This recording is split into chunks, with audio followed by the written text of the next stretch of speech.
Gamantha Sablehouse was a teenage alien with a dream. She wanted to be a world-class dumpster diver, traveling the globe, exploring the dumpsters of foreign cities, and pillaging for hours on end. The mere thought of it made her tremble in anticipation. And with her 32 suction-cupped appendages, 12 and a half eyes, and 2 great big mouths, Gamantha was destined for success. It was almost as if she'd been built for the trash pit. But Gamantha was only a Glormal and Glibal school, which meant that it would still be a couple more years until she was free to follow her dreams. Gamantha sighed. She wanted it now. Gamantha needed to live in the now, but Gamantha didn't think much about anything other than dumpsters. Poor Gamantha. One day, Gamantha went to school on Global Day.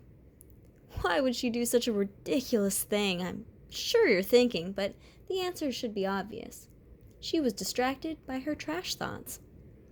Laughing at her seemingly innocent mistake, Gamantha instead went to visit her boyfriend, Geff.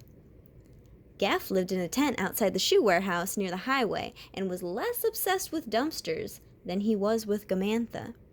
Gamantha never told him, but one day she stumbled across Geff in a graveyard engraving the words, "Geff and Gamantha, forever until death," into an otherwise blank tombstone. She thought it was sweet. So that explains that guy. Anyways, when Gamantha was on her way to Geff's tent, she thought about dumpsters all the while. Dumpsters, dumpsters, dumpsters. What treasures they held. She was to be a pirate, a rubbish pirate, the trashiest pirate of all, and so her thoughts raced. She hardly even noticed when she ran into Geff's mucousy hide and put her nose right into his gubber gland. In human terms, that's like an icky skunk spray hole, so how she didn't notice that, I haven't the faintest. She just kept going. Trash, trash, garbage, love. Gamantha mumbled all of this under her breath. With glazed-over eyes, she walked right into the parking lot of the shoe warehouse. Geff followed, crying about how Gamantha didn't notice him. But that wouldn't help. Gamantha would never notice anything ever again. Nothing other than dumpsters, that is.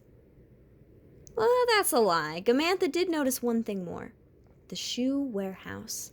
She never noticed how great it was before. With big, shiny windows and huge walls, the shoe warehouse was certainly greater than a dumpster.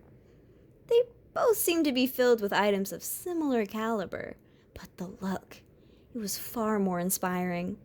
Shoving Geff out of her way, Gamantha raced to the doors and clawed at the handles. She was blind to Geff's cry of pain as he was stricken by a huge truck, and paid no notice to the shower of green slime that rained down after the impact. At the counter, Elizabeth watched as the fervent, slime-covered girl burst through the doors and sniffed along the floor as if following a trail. She and Gamantha went to school together, but rarely spoke. Gamantha was too loud-mouthed for Elizabeth, and her boyfriend seemed a tad too unhinged. Basically, Elizabeth was scared of the pair. But at the sight of Gamantha's madness, Elizabeth was not frightened. Rather, she was inspired. "What vision! What art!" Elizabeth cried. She leapt up onto the counter and did a little dance before spontaneously combusting. She must have forgotten that it was illegal for her species to be inspired. Rest in peace. And so Gamantha Sablehouse never left the shoe warehouse. Gamantha couldn't leave the shoe warehouse. Her family never found her. The cops never found her. But Geff's miserable ghost did find her. Geff's ghost killed her. The tombstone spoke the truth.